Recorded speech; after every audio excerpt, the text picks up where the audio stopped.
Alors le projet s'appelle Amour solitaire. Tout simplement parce que le soir de février 2017 où j'ai créé la page, j'écoutais une chanson d'une chanteuse française qui s'appelle Lio et qui s'appelle Amoureux solitaire et que je ne suis pas allée bien plus loin que ça. Je trouvais que c'était joli, Amour solitaire, et que ça pouvait bien coller parce que j'avais juste aucune idée de ce qu'allait devenir le projet. Alors je faisais plein de captures d'écran parce que j'avais peur d'oublier les messages et je me suis dit qu'il faudrait que j'ouvre un lieu où je pouvais stocker ma mémoire amoureuse et j'ai pensé à Instagram parce que c'était le royaume de l'image et que je trouvais ça chouette de travestir la plateforme en n'y publiant que des mots. Et c'est ainsi qu'est né Amour solitaire avec uniquement mes messages d'amour dessus, donc soit des messages que j'avais reçus, soit des messages que j'avais envoyés. Exactement. Et sans imaginer en fait une seule seconde que des gens voudraient y contribuer ou voudraient contribuer, voudraient m'envoyer leur message et que le projet deviendrait collaboratif et surtout aurait cette ampleur. Et aujourd'hui, 6 ans après, j'ai reçu près de 350 000 messages que j'ai archivés.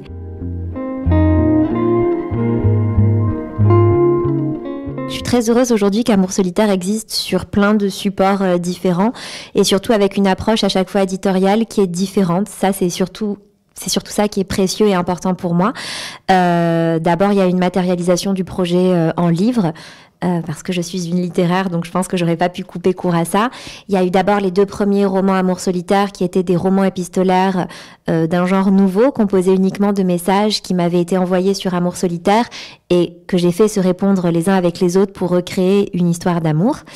Ensuite, il y a eu mon livre Le Secret, qui était une enquête sur le secret, dans lequel j'ai fait passer des entretiens à des personnes que je ne connaissais pas sur plus de 2 ans. Pour me répondre à la question de pourquoi est-ce qu'on se tait et de ce que ça crée que de se taire. Puis j'ai enquêté dans ma propre famille, sur nos secrets de famille. Puis ensuite, je suis allée vers l'écriture thérapeutique, participative, en faisant des carnets d'écriture qui ont vocation à libérer ou à soigner quelque chose en tout cas. Et là, il y a mon dernier livre qui est un recueil de poésie qui est sorti très très récemment. Le premier livre d'Amour solitaire a été adapté en web-série par Arte et France TV / dans des formats qui étaient super novateurs aussi, donc ça c'était génial et j'espère que le projet existera sur encore plein de supports différents. Je pense qu'il a vocation de toute façon à être adaptable de plein de manières différentes.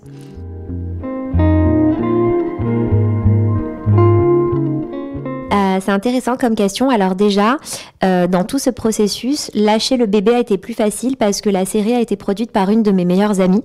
Donc il y avait un lien déjà très familial entre nous.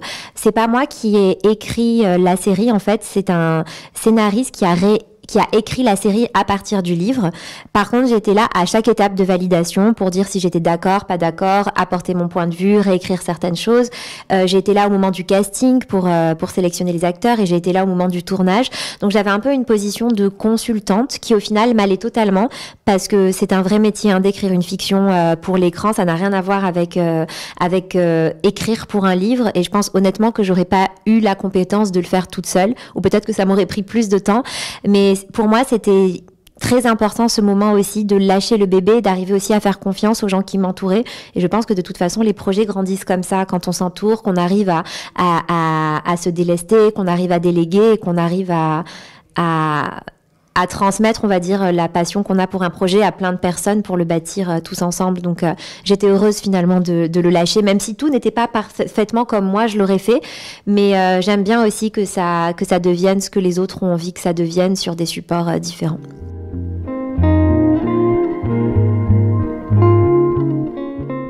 J'en ai beaucoup parlé ces derniers jours, donc je pense que je conseillerais la poétesse Souad El Abiz, qui écrit des merveilles, et notamment un recueil qui s'appelle Enjamber la flaque. Il me semble que c'est ça le titre, mais peut-être qu'il faudra vérifier pour corriger. Je recommanderais aussi la correspondance un peu plus ancienne de Lou Andréa Salomé et Rilke, qui est une très très belle correspondance. Et je recommanderais le dernier livre de Nesrine Slaoui qui s'appelle Seul. Voilà.